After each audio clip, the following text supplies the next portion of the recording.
best shot. Hello and welcome back to the third and final commentated round of Wednesday Night Standard here in lovely Mason, Ohio. Yes. On the left we have John Douglas playing Esper Godpharaoh's Gift, also known as the GPG. On the right we have Logan Mitchell playing a literal pile of cards. Yes. And you'll recognize John Douglas. He does commentary generally on Tuesday nights. Tuesday night, modern, yeah. Modern. Yeah. Breaking out for some standard. Yeah, well, and way more snarky than we are. Yeah. You and I like to reminisce. Yeah. That's Talk about the good old days. Yeah, exactly. We're the fogies. Yeah. All right. Four-color pile going all out with that Attune with Aether. Sure, yeah. I mean, one of the top 10 cards in the format, maybe even top 5. I would tend to agree with that. Yeah, Attune with Aether is an excellent Magic card. And it looks like John has the footed pools. He has footed pools, but I was actually looking. It looks as if he has double Godpharaoh's Gift in his hand right now. That's not where you want to be with this. No, Angel of Invention and looks like a land and a hostage taker. But he also chose to keep the hand. Yes, he did. So if he dies with those gifts in his hand, if you draw a Champion of Wits, this hand gets slightly better. Okay. But you're kind of contingent on that. Yeah, we're leaning real hard on that, aren't we? Actually, I'm testing this deck online for the Pro Tour. It may even be all of the copies of Godpharaoh's Gift in his deck in his hand. So I'm testing this deck online. Yeah, it does some powerful things. It does some powerful things. And I actually like Chart the Course in this deck a lot. Okay. Draw 2 cards, discard a card if you didn't attack with a creature this turn. Sure, yeah. Just because it's really good late game and it's early game, you know. Yeah, and in a position to where you can benefit from both ways in which that card can play out. If you want to discard, you're certainly not forced to attack. If you want the cards, you've got the creatures to attack. Yeah, and you don't mind if they die. Yeah, absolutely. With a chump attack. And I think this deck is in a position where if the right list is found, it could be like the Jeskai Gifts deck, where it is a deck that you could take to a tournament where there isn't a lot of hate for. It could be really good. If you take it to a tournament where there is a lot of hate, well, I think that unfortunately for the Godpharaoh's Gift lists, the ubiquity of Scarab God in the format hurts it. Yeah, and that is the problem I have been facing with the deck as well. The other thought process I've had with the deck is that Scarab God fits nicely into the list, so you could kind of slide into a more mid-rangey plan where you don't necessarily need the Godpharaoh's Gift, but you could play the Scarab God in your list, kind of switch into more of a controlling role, and then have the Scarab God as well. Well, quite honestly, at this point, if I am playing a deck that is capable of producing both colors of black mana and blue mana, You just play the control version? I'm questioning why I'm not playing Scarab God. Yeah. If I'm not. Yeah. I mean, I just think that once you're able to cast that card, it's so good that you might as well, no matter what your other game plans are. Yeah, absolutely. So Logan with the turn 4 Ripjaw Raptor, fulfilling the fantasies of an earlier commenter in the chat of hoping that there would be some dinosaurs here tonight. Yeah, and I think I see Nico Bolas in his hand as well. What? Yes. And a Regisaur Alpha. What? I don't even know what's happening right now. I think we're looking at a deck that just wanted to play all of his rares. Right. Yeah. 4-color cards I own. Yes. Yep. The Binder Brew Special. Have you ever been at that place, at that point of your Magic career? No. Yeah, I don't think I have either. No. I'm just way too competitive of a person to ever choose to compete in an event with anything other than what I deem to be the optimal version of whatever it is that I've chosen to play. Yeah, absolutely. I can't. I can't even. He literally can't even, right, here, folks. Yeah, to me, if I'm engaging in competitive endeavors, the most fun I can have is winning. Right. Yeah, that's why I play in competitive endeavors. Yeah. You know, Magic obviously being one of them. Another being Destiny 2. I am one of those meta scrubs. I don't use the Mida multi-tool. I have found a setup that counters it very well, and so I choose to run that. I was about to say, is it still broken it's in Destiny 2? Uriel's in the energy slot, and the Trials SMG in the kinetic slot. Adjudicator. Oh. Okay. Yeah. Been messing around with Antiope as well. Prefer the higher stability on Adjudicator. But anyway, we're here talking about Magic, not Destiny 2. But I tell you what, I could talk about Destiny 2 I was about to say, night. it sounds like... yeah, I'm a student of that game. It hits all the right notes for me. I am very much a min-maxer. And I like it when a meta gets established, and I can try to find the things that counter that meta, and I believe that I have for now. It's not that, similar to Magic. Sure, and it's not that Uriel's Gift is like some unknown secret. Everybody knows that's a really good gun in that game as well. It just so happens to line up very well against people who are choosing to run Might of Multi-Tool and Last Hope, which is a very, very common loadout in Trials of the 9. Yep. So anyway, Regisar Alpha here. Going to make a dinosaur. Bring a friend. Yes, he is. We're having a dinosaur party, and we're going to see some aggression right now. Yeah, we are.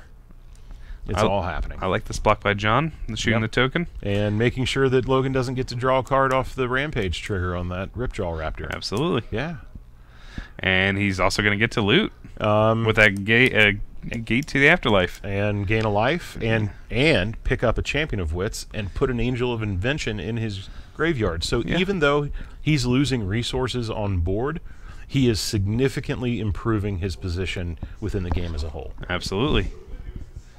Oh wow. Logan's like, what does that card do again? Wow. Yeah. Yeah. Easily the best card in the deck. Yes. Not even close. The rest of the deck just exists because Gate to the Afterlife exists. This is, I mean, that's it enables the entire deck. It enables your game plan in every facet of the word. Yep. It doesn't just search out, Godfarer's Gift. It does everything else that you want it to do as well. So we're about to see a Champion of What's being played, and I think.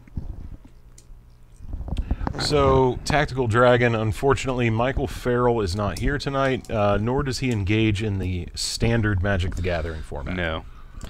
I actually hope he wins. He is a modern specialist. I hope he wins a PPTQ or an RPTQ, and he has to go to a Pro Tour and play standard. That is my hope. I hope he Farrell probably just wouldn't go. Yeah, he probably wouldn't. Does he even play in PPTQs? I don't know that he does. I don't know if he does or not. To be honest, I don't think so now that I really kind of think on it. I don't think he does. Coming 8th in states in standard. In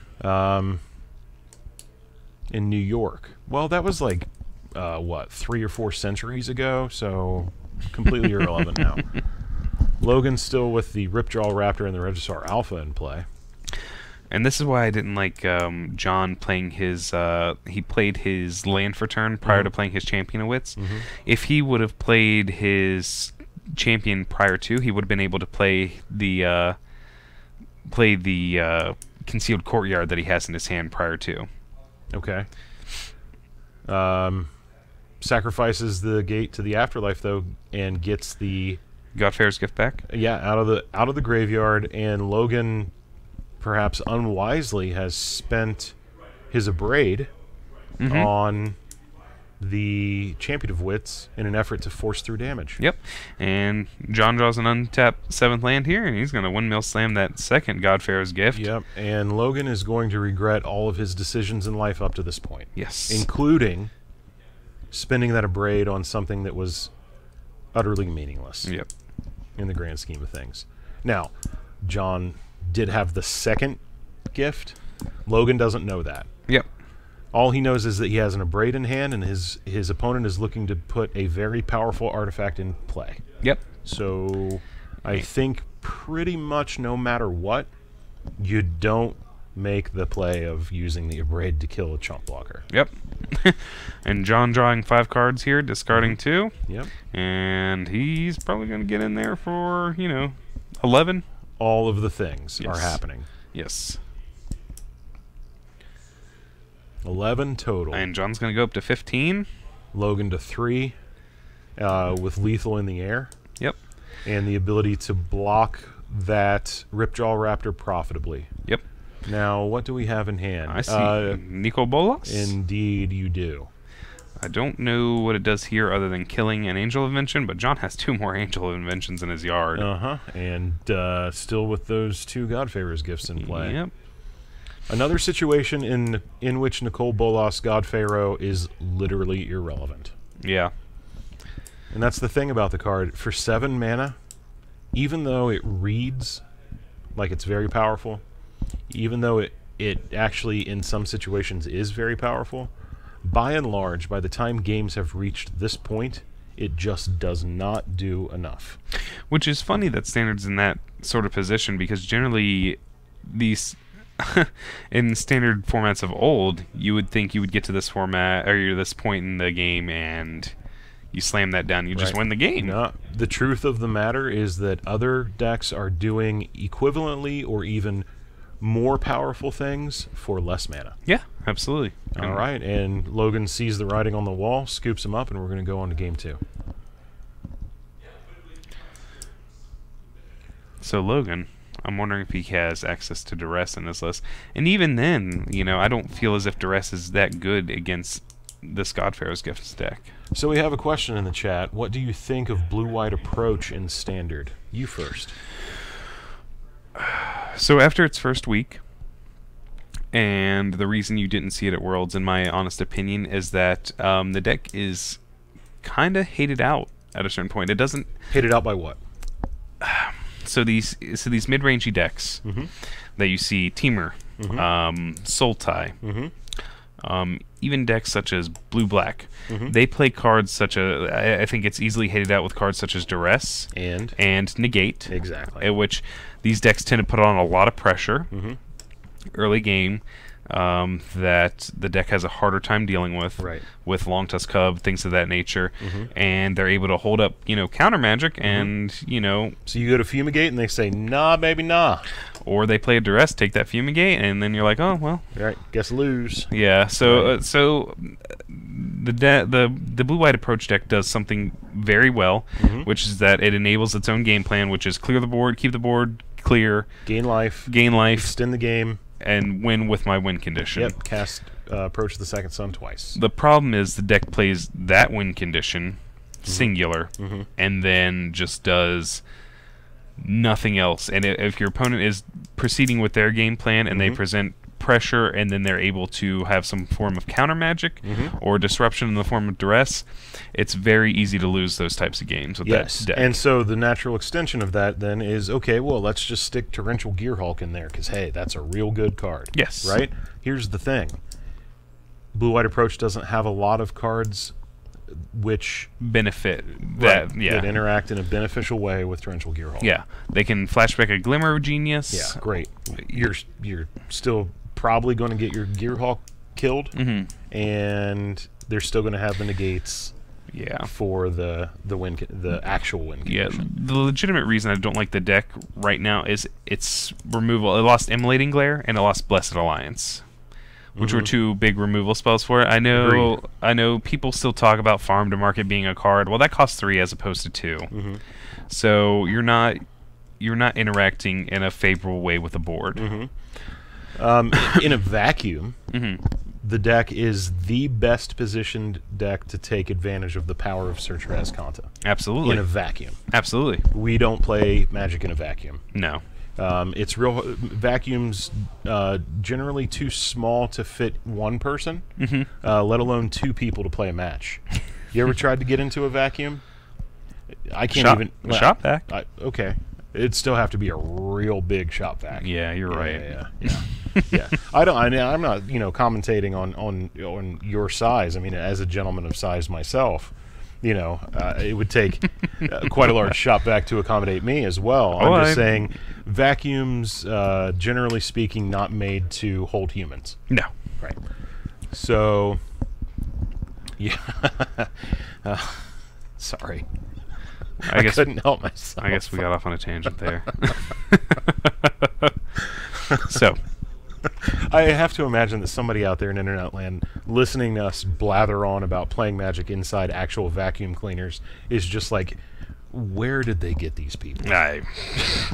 Your guess is as good as mine, to be honest. I was just walking down the street, going to the gas station to pick up some snacks. They were like, "Hey, man, there's this card game. It's called Magic. You want to come talk about it?" I was like, "I ain't got anything better to do." I like how in this scenario you're just walking to a gas station to get snacks. That's all you're doing. Walking. Right. I remember when we used to do that. Right. Yep. Anyways, so I saw in Logan's hand he brought in Lost Legacy, and he also has Duress. Yep. So Lost Legacy against this Godfarer's Gift deck. Right. I do not like the card, and I'll tell you why. You name a non-artifact card. I was going to say, is that the one that I think it is? Yeah. Yeah, it is. You name a non-artifact card, and this is the reason I don't like Duress. John Douglas reveals a hand with literally no hits for that card. And that is truly the one of the upsides to a deck like Godfarer's Gift, is that it doesn't care if you make it discard its key card. It's going to get it back eventually. If you say you make it discard the Godfarer's Gift, Gate to the Afterlife just grabs it right out. It grabs it right back. Right. Let's say you hit a Gate to the Afterlife. Well, the deck plays Trophy Mage. It's going to search on another Gate to the Afterlife. Yeah. Oh, and our streamer was saying, hey, if he casts Lost Legacy trying to name Godfarer's Gift or Gate to the Afterlife, I'll let him know. I don't think you need to worry about that because John Douglas will probably let him know. Yeah, he'll probably read the card. Yeah. Now he won't even need to read the card. So here's the thing.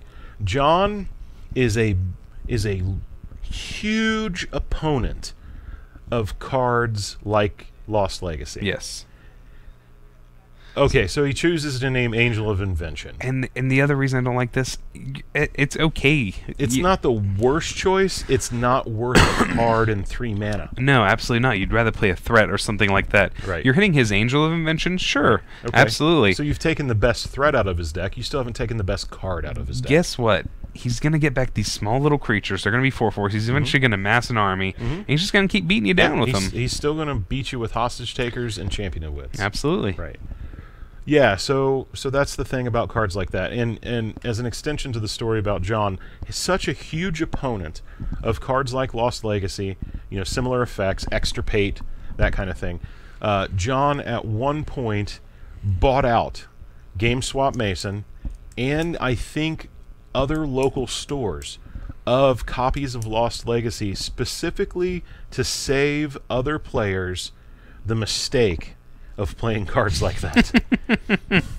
I actually was looking for a copy or two of that card for a modern Abzan list that I was running at one point because, Abzan is a deck that has a very difficult time beating certain things like, let's say, Karn Liberated, or let's say, Scapeshift. Yeah. Right? So when you're in a position where those kinds of decks that are playing those kinds of cards are popular in the format, and you want to play a deck that just straight loses to them, a card like Lost Legacy becomes a viable option. Yeah.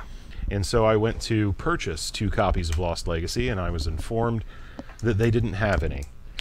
And when I asked, how is this even possible, they said, talk to John Douglas. Did he tell you what he did with the cards? Did he just burn them? I don't know. He did not. He did not. Oh. All right, so John's the beatdown. Yep. Logan playing 4-color pile control.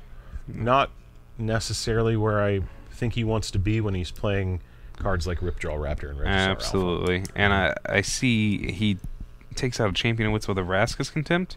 Prevents it from coming back, but, sure. Hey, what's that up there in John's graveyard? Is that is a Scarab God, sir. Well, you don't say.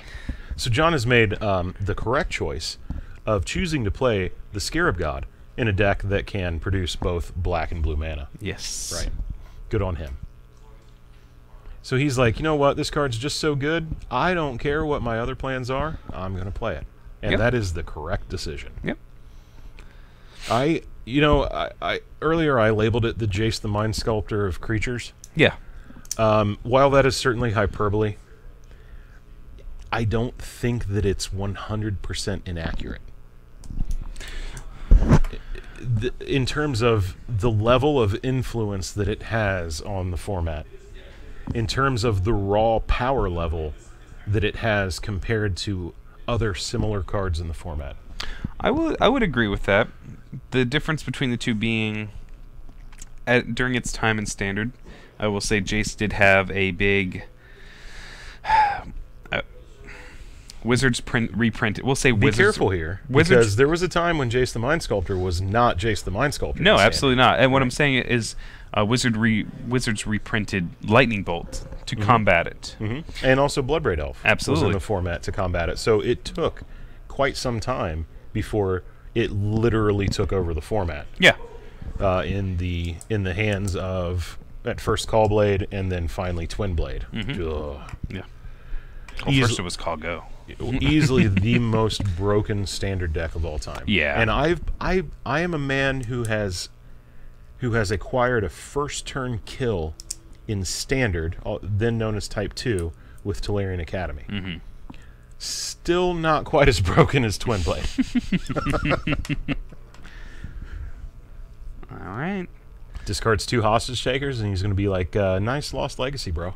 So are we gonna? Yes. Oh yeah. Yes, we are. Yeah, it's happening. We are gonna see some sweet 7-mana artifact that you could not get with your Lost Legacy. Right. John's gonna post on Twitter, #gifted. I want Godfarrow's gift. I want to have John Douglas's face superimposed, and it looks like he's flying out of it. Yeah. That would be a sweet altar. That would be a sweet altar. Yeah, yeah. Let's get Eric Klug on it. So yeah, circling back around, let's see, is that RNG Flory? MG Flory, sorry, that's hard to read at this angle. Yeah, MG Flory. I hope we answered your question. The deck, Blue-White Approach, is a good deck. It is unfortunately not very well positioned in the current context of the Standard format. Alright, so we've got a 4/4 guy that mills yourself. We've got 2 2/3s coming over, and 2 1-power creatures coming over to visit, and Logan takes 6, goes down to 8, and I don't think he's going to be able to swing at that Carnage Titan anytime soon. Yeah. Although Logan does have an Abrade in his hand. Yeah. Take out that Godfarrow's gift. Good for him. That is a thing. Yeah. That is a thing. That $30 mythic dinosaur is still not going to do much. No. No. I think John's just going to continue to be the beat down here. Just going to beat. Just going to beat. Going to go wide. Looks like John has Vraska's Contempt in his hand. Yeah. Well, sure. It doesn't do much against the Carnage Tyrant. No, it does not. But it's going to do something against whatever supplementary blocker Logan tries to play to stay in this game. Yep. Goes down to 2. Yep.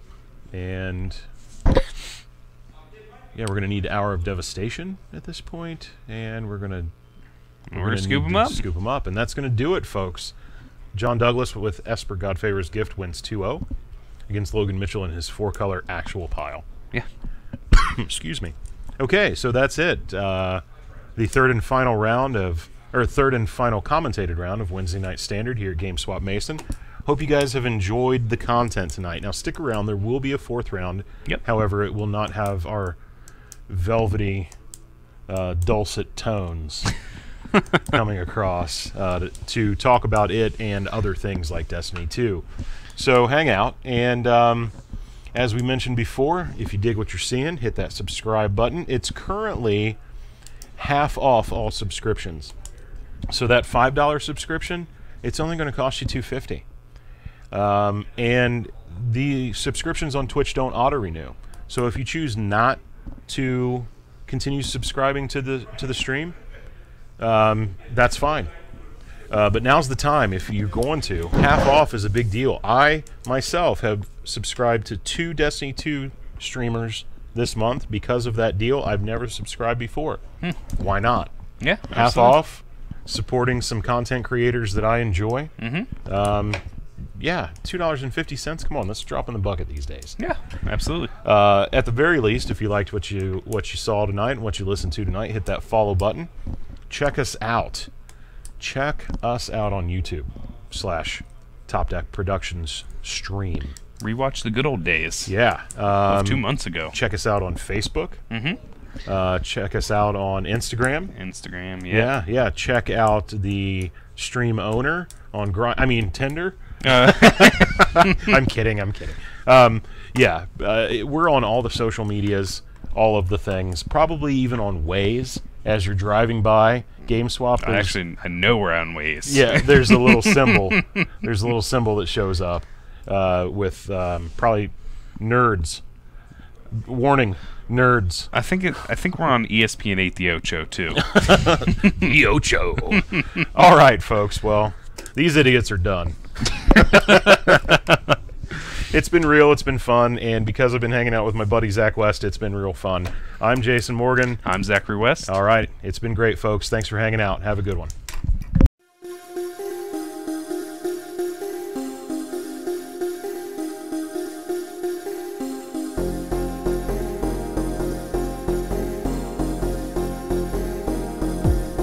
So I don't know why Splash of Red is on there now. It's definitely not a Splash of Red. If you're doing Grixis, you're doing Grixis. Also,